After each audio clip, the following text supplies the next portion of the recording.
حضرت ابراہیم نے جب دین کے لیے نکلے تو جدوجہد کی، گھر کے اندر بھی گھر کے باہر بھی۔ آپ کے والد کا نام طارق ہے، وہ توحید پرست تھے، ایماندار تھے، پرہیزگار تھے۔ آپ کے چچا کا نام آزر ہے، وہ بت پرست تھے، بت بیچا کرتے تھے۔ حضرت سیدنا ابراہیم علیہ السلام جب میدان عمل میں نکلے تو حضرت ابراہیم علیہ السلام نے اپنے گھر سے جہاد شروع کیا، لڑنا پڑا۔ گھر کے اصولوں سے چچا نے جو رواج بنائے ہوئے تھے اس رواج سے ٹکرائے۔ فرمایا میں اپنے گھر کے اندر یہ بت پرستی نہیں ہونے دیں گا۔ چچا کو ایک دفعہ نہیں، بار بار 100 دفعہ سمجھایا۔ آپ کا چچا بت بنا کے بیچا کرتا تھا۔ حضرت ابراہیم علیہ السلام تھوڑے بڑے ہوئے تو کہنے لگا کہ چلو میرے ساتھ، تم بھی بت بیچنے ہیں، ہمارا کاروبار ہے۔ حضرت ابراہیم ساتھ نکلے تو بت پکڑا ہے، گندے پانی کے اندر اس بت کو ڈبوتے ہیں، کہتے ہیں کسی نے خریدنا ہے تو خرید لو، نہ یہ نفع دے سکتا ہے نہ نقصان دے سکتا ہے، جو اپنا آپ نہیں بچا سکتا تمہیں کیا بچائے گا، خریدنا ہے تو خرید لو۔ چچا کہنے لگا تو کاروبار چمکا رہا ہے کہ تباہ کر رہا ہے۔ گھر میں بڑے معاملات خراب ہوئے، جھگڑے ہوئے، لیکن حضرت ابراہیم علیہ السلام ایک منٹ کے لیے بھی اپنے گھر کے اندر بھی کمپرومائز کرنے کو تیار۔ یہ تھوڑا مشکل میں نے پہلو چھیڑ دیا ہے، یہ تھوڑا مشکل پہلو چھیڑ دیا ہے۔ بڑا سمجھدار آدمی ہے پر بیوی سے پردہ نہیں کرا سکتا، سیانا ہے، پنچایت کا بندہ ہے، جو اس سے آپ کہیں گے وہ بات یہ سنائے گا، لیکن کہتا ہے نہیں جی میں نے کوشش کر لی ہے۔ کس قسم کی کوشش ہے صاحب، یہ کیسے ہو گیا؟ حضرت ابراہیم علیہ السلام نے گھر کے اندر سے فرمایا نہیں کرنے دوں گا، گھر کے اندر بھی ٹکرائے۔ فرمایا تم جو بھی ہو، پاش پاش کیا چچا کے اصولوں کو، اور باہر جب نکلے تو صرف علاقے کے چیئرمین سے نہیں ٹکرائے، ایم پی ایم این اے وزیر مشیر سے نہیں ٹکرائے، سپر پاور نمرود دنیا کا واحد حکمران تھا اس وقت، دوسرا کوئی حکمران ہی نہیں تھا، اکیلے حکمران سے جا کر ٹکرائے، کوئی ساتھ فوج نہیں تھی، کوئی ساتھ ان کے طاقت بظاہر دنیا داری کی کوئی نہیں تھی، پر حضرت ابراہیم جا کے ٹکرائے۔ اور میرے رسول پاک صلی اللہ علیہ وسلم نے سند بیان کی، فرمایا افضل الجہاد کلمۃ الحق عند سلطان الجابر۔ فرمایا سب سے افضل جہاد یہ ہے کہ تو ظالم بادشاہ کے سامنے کھڑے ہو کے حق بات بیان کر دے، یہ سب سے بڑا جہاد ہے، یہ سب سے افضل الجہاد کلمۃ الحق عند سلطان الجابر، سب سے بڑا جہاد۔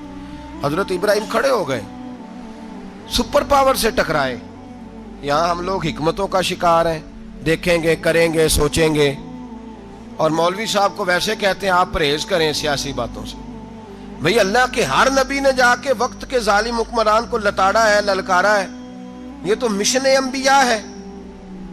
حضرت سیدنا ابراہیم علیہ السلام نے جو اس کو جا کے کہا کہ تو جھوٹ بولتا ہے، تو جھوٹا ہے، تو خدائی کا دعویٰ کرتا ہے، تو بہت بڑا ظالم ہے، اور قرآن مجید نے اس ساری بات کو بیان فرمایا۔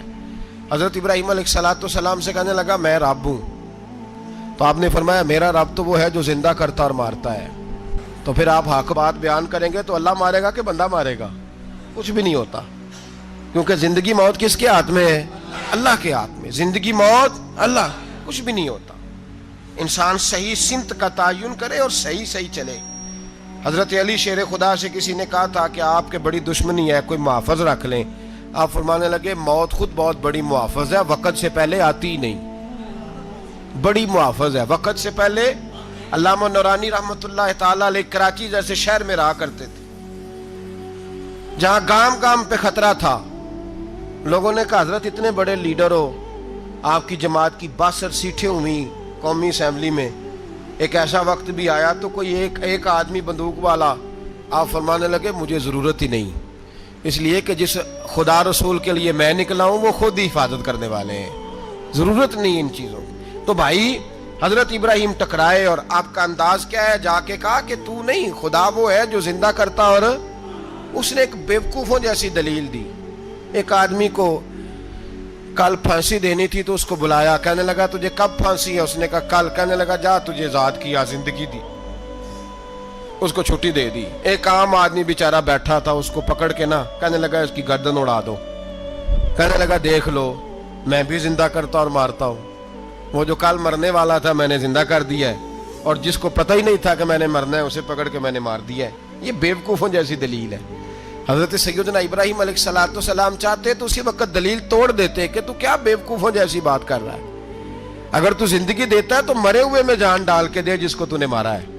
لیکن حضرت ابراہیم نے دیکھا کہ بیوقوف ہے، بیوقوفوں سے بحث نہیں ہوتی، دلیل بدل لی جاتی ہے، ان کی عقل کے مطابق بات کی جاتی ہے۔ حضرت ابراہیم فرمانے لگے میرا رب وہ ہے جو سورج مشرق سے نکالتا ہے اور مغرب میں غروب کرتا ہے، تو اگر رب ہے تو مغرب سے نکال کے مشرق میں غروب کر۔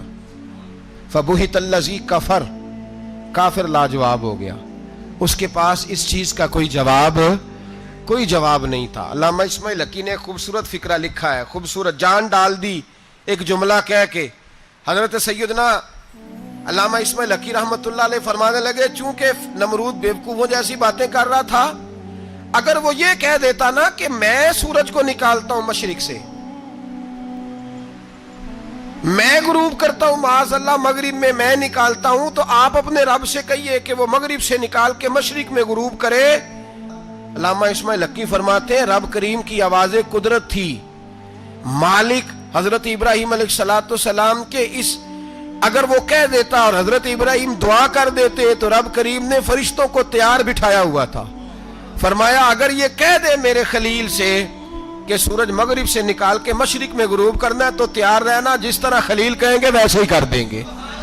واتخذ اللہ ابراہیم خلیلا، ابراہیم ہمارا دوست جو ہوا، جیسے کہے گا ویسے کر دیں گے۔ حضرت سیدنا ابراہیم علیہ السلام کی باتوں کا جب جواب نہ دے سکا، دلیل نہیں بندہ دیتا، پھر لڑائی کرتا ہے، پھر جھوٹے موٹے اعتراض کرتا ہے، دلیل ختم ہوتی ہے تو لوگ ذاتیات پہ اترتے ہیں، کہتے ہیں یہ کھانستا صحیح نہیں، دیکھتا صحیح نہیں، دلیل ختم، اب ذاتیات پہ اترے، کہنے لگے مجھے پتہ چلا ہے کہ یہ فلانی جگہ گیا تھا تو وہاں جا کے اس نے اس طرح کیا ہے۔ پھر لوگ ذاتیات پہ اترتے ہیں، جب دلیل کا جواب دلیل سے نہیں دے پاتے پھر ذاتیات پر اتر کر حملے کرتے ہیں۔ حضرت ابراہیم کے دلائل کا جواب نمرود نہ دے سکا تو کہنے لگا کہ اس کو آگ میں ڈال دو۔ قوم گئی ہوئی تھی ساری، آپ نے بات سنی ہوئی ہے، میں نے صرف اشارہ دینا ہے، میلے پہ تو حضرت سیدنا ابراہیم علیہ السلام نے سارے بت توڑ دیے، کلاڑا بڑے بت کی گردن پہ رکھا، واپس آئے، کہنے لگے بت کس نے توڑے ہیں؟ تو فرمایا اس سے پوچھ لو جس کی گردن پہ کلاڑا ہے۔ کہنے لگے یہ تو بول ہی نہیں سکتا، تو فرمانے لگے بڑے بیوقوف ہو جو بولتا ہی نہیں، سنتا ہی نہیں، اپنا آپ نہیں بچا سکتا، اس کی پوجا کرتے ہو؟ کہنے لگے پکڑو دلیلیں ختم ہو گئی، اس کو آگ میں ڈالو۔ بہت بڑی حویلی 45 فٹ مربع پہ مشتمل ایک حویلی بنائی گئی اور 45 فٹ اونچی۔ مختلف روایات، علامہ اسماعیل حقی کہتے ہیں کہ 3 مہینے تک نمرود نے کہا کہ اس کے اندر لکڑیاں ڈالو۔ لوگ پوچھنے لگے کتنی دنیا جلانی ہے؟ کہنے لگا بندہ تو ایک جلانا ہے پر بندہ بڑا تگڑا ہے، ایک بندہ۔ 3 مہینے لکڑیاں ڈالی گئیں، اور لوگوں کی جو تہمات ہوتی ہیں نا وہ بڑی عجیب ہوتی ہیں۔ تہمات میں نے بڑی تفصیل سے رمضان المبارک میں گفتگو کی تھی، بدشگونی، تہمات لوگ لیتے ہیں، اس وقت بھی لوگ تہمات کا شکار ہو گئے، عقیدہ بگڑ جاتا ہے تو وہ عجیب و غریب باتیں کرنے لگتا ہے، تہمات کا شکار ہو گئے۔ بیبیاں نظر مانتی، میں بیمار ہوں اگر صحیح ہو گئی تو اتنے من لکڑی دوں گی حضرت ابراہیم کی آگ جلانے کے لیے۔ ایک عورت لے کے جا رہی ہے لکڑیاں، تو ایک نیک دل آدمی نے اس سے پوچھا کہاں جا رہی ہو؟ کہنے لگی میں نے منت مانی تھی تو حضرت ابراہیم علیہ السلام کو معاذ اللہ جلانے کے لیے لکڑیاں لے کے جا رہی ہوں۔ تو وہ رب کریم کے بندے کہنے لگے تو ڈھونڈتی رہے گی، تجھے وہ جگہ ملے گی نہیں۔ وہ بی بی کئی مہینے گھومتی رہی، جگہ ہی نہیں ملی جہاں لکڑیاں ڈالنی، ماری گئی۔ تہمات کا شکار ہوئے بہت سارے لوگ، تہمات کا۔ بھائی تہمات دین کے اندر منع ہے، تہمات دین میں کوئی نظر ماننا، کوئی کسی بزرگ کے مزار پہ جا کے سالے ثواب کے لیے کوئی چیز ماننا، یہ تو درست ہوا، لیکن غیر شرعی نظریں مان لینا کہ میں آگ کے گرد چکر لگاؤں گا، میں جناب وہاں جا کے یہ والا تماشا کروں گا، میں دھاگا باندھوں گا، میں رسا کاٹوں گا، میں وہاں گندے ہو سے پانی پیوں گا، ان کی شریعت اجازت، یہ تہمات ہیں، بدشگونی ہے، دین میں ان کی کوئی گنجائش۔ آپ نظر ماننے سے پہلے بھی کسی عالم سے رابطہ کریں کہ میں منت مانگنے لگا ہوں تو کیسے ماننی چاہیے، اس کا طریقہ پوچھیں. ایسے ہی غلط چیز کی منت تھوڑی مان لی جائے گی. بہرحال آمدام برسرے مطلب حضرت ابراہیم کے لیے آگ جلائی گئی. 45 فٹ اونچی آگ ہے، پرندہ بھی اوپر سے گزرتا ہے تو نیچے گر جاتا ہے جل کے. اتنے دن لگا کے آگ جلائی گئی.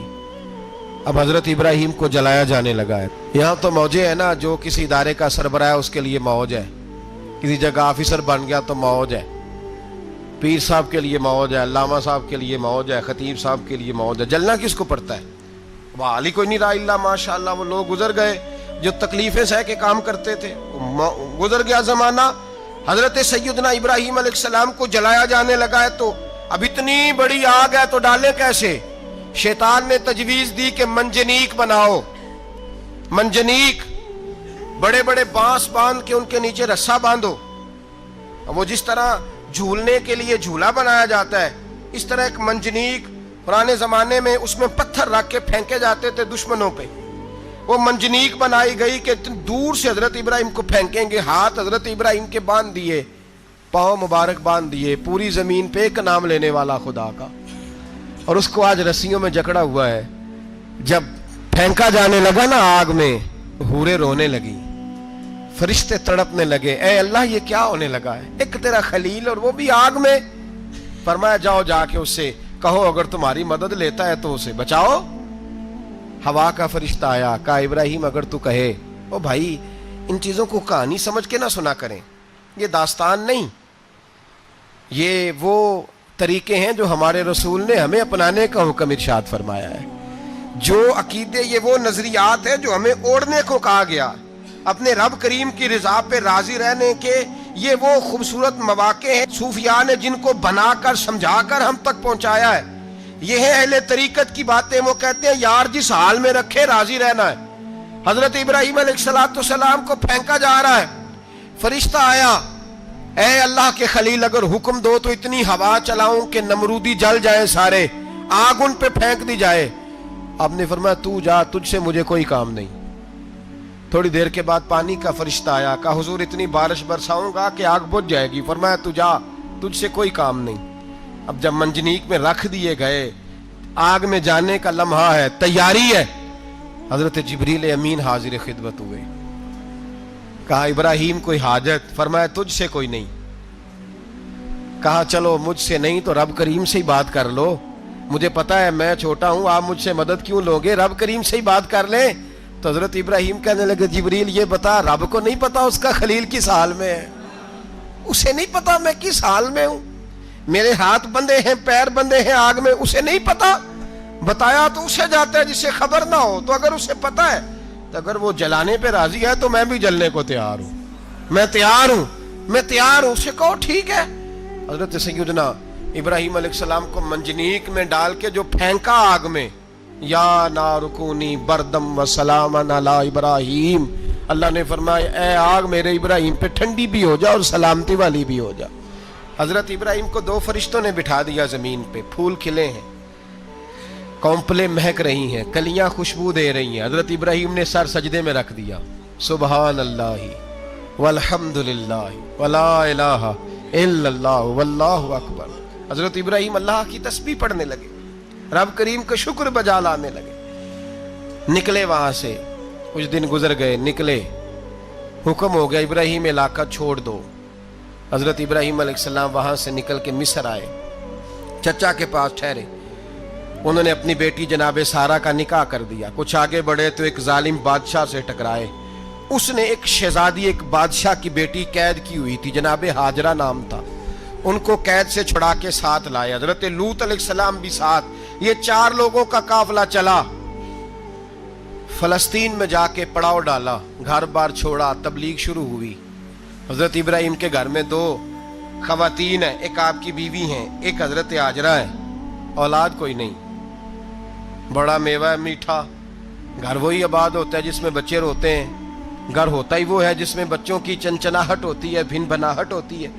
حضرت ابراہیم نے ایک بچہ روتے ہوئے دیکھا تو آنکھوں میں آنسو آئے، کہنے لگے ربی حب لی من الصالحین، یا اللہ مجھے بھی نیک اولاد عطا کر دے. حضرت سارہ نے سن لیا، کہنے لگی ابراہیم شاید میرے بطن سے تو آپ کو نصیب نہیں، ہاجرہ سے نکاح کر لو۔ جناب ہاجرہ سے نکاح ہوا۔ اللہ تو بڑا بے نیاز ہے، رب کریم نے حضرت اسماعیل جیسا خوبصورت بیٹا عطا فرمایا۔ بیٹا کالا سیاہ بھی ہو تو سینے کی ٹھنڈک ہوتا ہے، پر یہ تو وہ بیٹا ہے جس کی پیشانی میں نور محمدی چمکتا ہے صلی اللہ علیہ وسلم۔ حضرت سیدنا اسماعیل علیہ اتنے خوبصورت، اب جس بیوی کے یہاں بیٹا تھا، بیٹھنا اٹھنا بھی زیادہ اس کے پاس، آنا جانا بھی اس کے پاس، توجہ ادھر ہو گئی۔ جناب سارا رشک کرنے لگی، ایک دن کہنے لگی اسے چھوڑ آ جنگل میں، وادی غیر ذی زرع، مکے کے پاس۔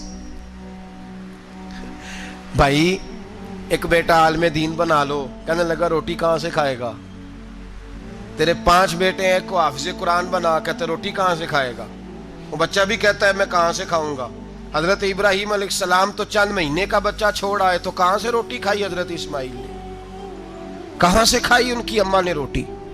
بھوکے مر جاتے ہیں یہ سارے۔ میں بڑی ذمہ داری سے کہا کرتا ہوں کہ جتنی خوبصورت روٹی اللہ کریم دین کے خادموں کو عطا کرتا ہے شاید کسی اور کے نصیب ہوتی ہو، لیکن ہم لوگ توجہ ہی نہیں کر رہے، ہمارا ذوق ہی نہیں بن رہا، ہم یہ محنت ہی نہیں کر رہے کہ قوم کو مستند علماء کی ضرورت ہے، علاقوں کے علاقے خالی ہیں، ادھر ہمارا مزاج ہی نہیں بن رہا، توجہ ہی نہیں دین کی خاطر۔ اور پھر چلے بچے تو بعد کی بات ہے نا، جو ابھی خود جوان ہے وہ بھی تو یہ دعا، ایک صاحب مجھے کہنے لگے میں دعا مانگ رہا ہوں اللہ مجھے بیٹا دے تو میں اسے دین پہ لگاؤں گا، تو میں نے کہا آپ بھی بوڑھے نہیں ہوئے، آپ خود ہی لگ جائیں، بیٹا تو ابھی آئے گا تو لگے گا نا، تو آپ تو اس وقت ہے تو آپ تو پہلے لگے نا صاحب، 2 گھنٹے تو نکال کے آئے، دین سیکھنے کو کافی ہے۔ آپ اتنی لمبی سوچ رہے ہیں کہ بچہ آئے گا تو بڑا ہوگا تو وہ جائے گا تو دیکھی جائے گی، ابھی تو آپ ہیں تو آپ تو آؤ۔ حضرت ابراہیم نے بچہ وہاں چھوڑا۔ یہاں سے جو عمرہ کرنے لوگ جاتے ہیں نا، جو حج کرنے جاتے ہیں، ان کو پتا ہے کہ وہاں دنیا کی ہر نعمت ملتی ہے، پھر بھی ڈبل ٹرپل پیسے لوگ جیبوں میں ڈال کے جاتے ہیں۔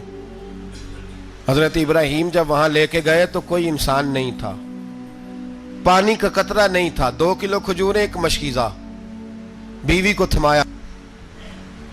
ہمارے گھر میں ہزاروں چیزیں پڑی ہیں، لیکن وہ جو توکل ہے نا وہ ختم ہو گیا ہے۔ اللہ دے گا، حلال حلال پہ قناعت کرے، جائز جائز پہ بھروسہ کرے، رب کریم عطا کرنے والا ہے، وہ مزاج ختم ہو گیا۔ حضرت سیدنا ابراہیم علیہ السلام 2 کلو کھجوریں، ایک مشکیزہ پانی کا دے کر کے، اور وہاں بٹھایا آپ نے اپنے بچے کو اور اپنی زوجہ جناب ہاجرہ کو، اور بٹھا کر کے یہ واپس پلٹنے لگے تو حضرت ہاجرہ سلام اللہ علیہ نے آواز دی، کہا ابراہیم کس کے سہارے پہ چھوڑ کے جا رہے ہو؟ جہاں آب زمزم کا کنواں ہے نا، جو لوگ گئے ہیں جنہوں نے صفا مروہ کی صحیح کی ہے، صفا مروہ سے باہر نکلے نا، سرکار کی ولادت کا مقام ہے، اس جگہ پہ آب زمزم کا کنواں تھا، وہاں حضرت سیدنا ہاجرہ کو بٹھایا، کوئی چیز نہیں، کوئی درخت نہیں، کوئی کھیت نہیں، کوئی پانی نہیں، کوئی کنواں نہیں، وہاں بٹھایا، اور بٹھا کر کے نکلنے لگے تو جناب ہاجرہ فرمانے لگی ابراہیم کس کے سہارے پہ چھوڑ کے جا رہے ہو؟ کہنے لگی اللہ کے سہارے پہ۔ تو پاک باز بی بی نے ایک لفظ پوچھا، کہا ابراہیم یہ میرے رب کا حکم ہے، یہ میرے، بس جن کا عقیدہ توحید مضبوط ہو ان کے لیے ایک جملہ کافی ہوتا ہے، یہ میرے اللہ کا حکم ہے۔ تو جناب ابراہیم علیہ السلام فرمانے لگے ہاجرہ ہاں رب کا حکم ہے۔ جب یہ لفظ کہے تو چاہیے تھا نا حضرت ابراہیم تسلی دیتے، تو بی بی صاحبہ تسلی دینے لگی، عرض کرنے لگی ابراہیم اگر اللہ کا حکم ہے تو پھر آپ ہماری فکر نہ کرنا، اگر یہ رب کا حکم ہے تو پھر ہماری فکر نہ کرنا، جس رب نے ہمیں یہاں تک پہنچایا ہے وہ ہمیں کبھی بھی ضائع نہیں فرمائے گا، پھر فکر نہ کرنا۔ حضرت ابراہیم آ گئے، بات آپ نے سنی ہوئی ہے، اشارہ کرنا مقصود ہے۔ 13 سال میں چلے مان بھی لیا جائے بعض روایات کی روشنی میں کہ آتے جاتے بھی رہے، لیکن مکمل دیکھ بھال اپنے بچے کی پرورش میں پورا حضرت ابراہیم علیہ السلام کا کردار، سارا کردار ماں کا تھا۔ میں جب خواتین کے بارے میں کوئی بات کرتا ہوں تو میں آپ کو اکثر کہتا ہوں کہ یہ صرف بیوی کے لیے حکم نہیں ہوتا، یہ ٹریننگ بیٹی کو دینی ہے اور بہن کو دینی ہے، یہ تربیت کرے اپنے گھر میں۔ میں تجربے کی روشنی میں یہ بات عرض کیا کرتا ہوں کہ بھائی بچے باپ کے فرما بردار اس وقت ہوتے ہیں جب اماں انہیں باپ کا فرما بردار کرتی ہے، اور بچے باپ کے نافرمان بھی تب ہوتے ہیں جب اماں انہیں باپ کا، میں نے اپنے کانوں سے سنا ایک دفعہ ایک بچہ اپنے باپ سے کہہ رہا ہے آپ نے تو ساری زندگی باہر گزار دی، پیسے کمانا کون سا مشکل کام ہے، دکھ سکھ تو سارے اماں نے برداشت کیے، سکولوں میں وہ جاتی تھی، فلانا کام وہ کرتی تھی، فلانا کام. اب یہ سوچ اس کی ذاتی تو نہیں، یہ اس کو دی گئی ہے. اور اگر اس کو یہ سوچ دے دی جائے کہ اماں کہے کہ میں تو اپنوں میں رہی ساری زندگی، میں نے تو اپنوں میں وقت گزارا، اور تیرا باپ تو کئی دفعہ جنازے بھی نہیں پڑھ سکا، اس نے تو ماں باپ ایسے دفن کر دیے، وہ اگر یہ سوچ فراہم کرے تو پھر بچہ باپ کا فرما بردار ہوتا ہے. اور یہ والی روایتیں ہم بیوی کو سناتے ہیں، حالانکہ کس کو سنانی چاہیے؟ بولیے. بہن اور بیٹی کو، بہن اور بیٹی کو سنائیں یہ باتیں، ان کو سمجھائیں، تاکہ آگے جا کے وہ جو گھر ترتیب دیں وہ گھر بڑا عمدہ اور نکھرا ہوا ہو. حضرت سیدنا ابراہیم 13 سال کے بعد آئے، چونکہ گھر میں اللہ تبارک و تعالیٰ کی دوستی کا چرچا تھا، اللہ تبارک و تعالیٰ کی محبوبیت کا غلبہ تھا. 13 سال کے بعد فلما بالغ معہ سعیا، بیٹا جب اتنا بڑا ہوا کہ سال چلنے لگا، تو حضرت ابراہیم نے اپنے بیٹے کو بلا کے کہا بیٹا مجھے خواب آئی ہے، میں تجھے ذبح کر رہا ہوں، تیری کیا رضا ہے؟ تو حضرت اسماعیل کہنے لگے یا ابت افعل ما تؤمر، ابا جی اللہ جیسے حکم دیتا ہے میرے ساتھ ویسے ہی کریں، جیسے اللہ حکم دیتا ہے ویسے ہی، بولیے، ویسے ہی کریں. حضرت حاجرہ کو کہا کہ ایک دوست نے دعوت کی ہے تو وہاں جا رہے ہیں. بی بی مطمئن ہے، تفصیلات کی ضرورت نہیں، ختم بات، اعتبار ہے، مطمئن ہو گئی.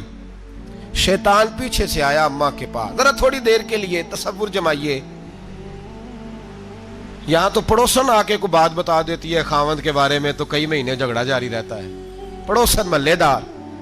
شیطان نے آ کے بتایا لفظ کیا ہے؟ کہا حاجرہ تمہیں پتا ہے کہاں جا رہے ہیں؟ کہا دوست کی دعوت میں. تو کہنے لگے دوست کون ہے؟ رب کریم.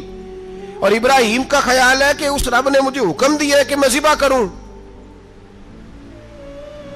تو حضرت حاجرہ کہنے لگی کبھی باپ بھی بیٹا ذبح کرتے ہیں؟ تو شیطان کہنے لگا ان کا خیال ہے کہ ان کے رب نے حکم دیا ہے. تو جناب حاجرہ فرمانے لگی اگر رب نے حکم دیا تو پھر تو مجھے شیطان لگتا ہے، تو مجھے شیطان لگتا ہے. کہا کیا مطلب؟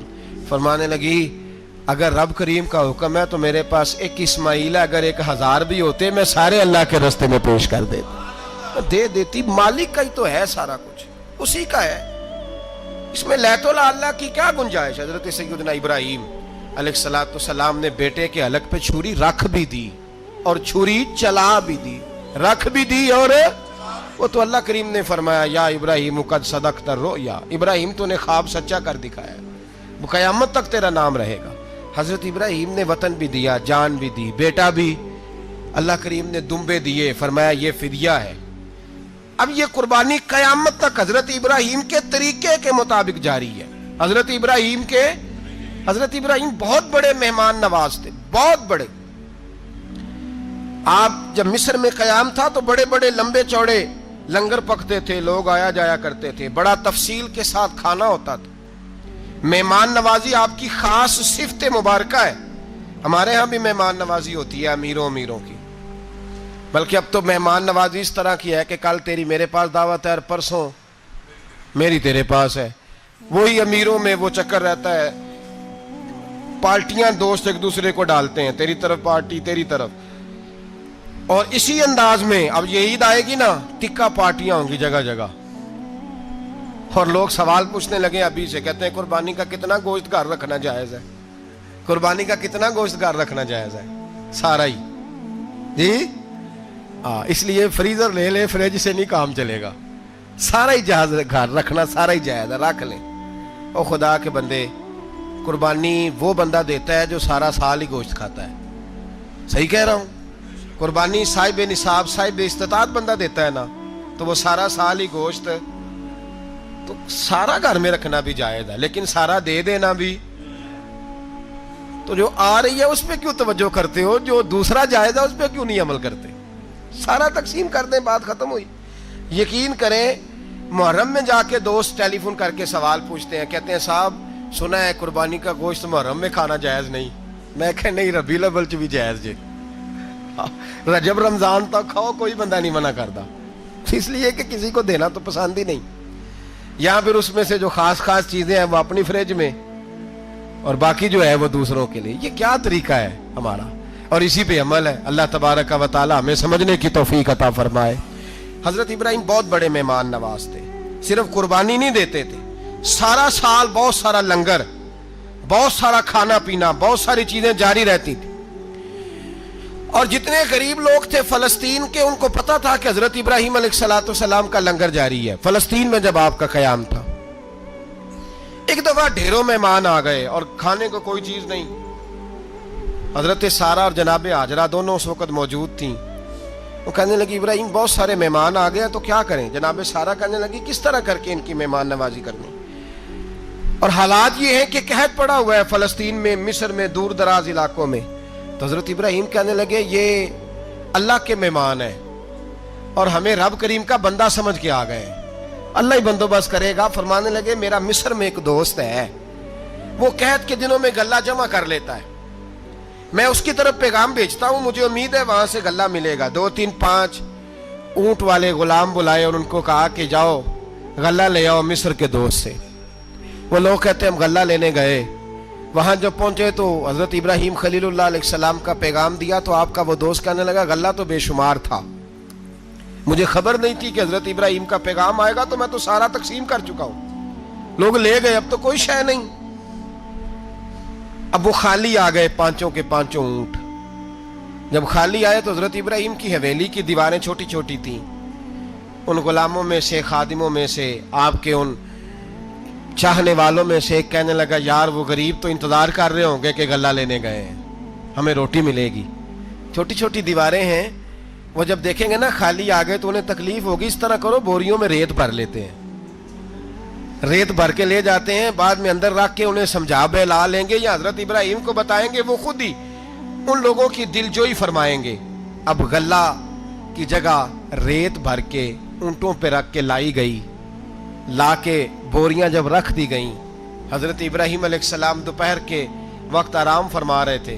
بی بی سارہ اٹھی, کہتی ہیں جب میں نے دیکھا نا کہ بوریاں پہنچ گئی ہیں تو گئی, غلام کو ساتھ لیا اور اس کو جب کھولا نا تو کہتی اتنی حسین گندم میں نے پہلے کبھی دیکھی نہیں تھی, اتنا پیارا دانا میں نے کبھی ملاحظہ ہی نہیں کیا تھا. فرماتی ہیں جب اس کو پیس کر چکی میں روٹیاں پکائیں تو خوشبو دور دور تک پھیل گئی, اعلیٰ غذا بنی, بڑے بڑے کھانے بیبیوں نے مل کے پکائے, چن دیے گئے. حضرت ابراہیم اٹھے تو لوگ کھانا کھا رہے, سجدہ شکر ادا کیا, اور جب سجدے میں گئے تو وہی آنے لگی, پھر رونے لگے.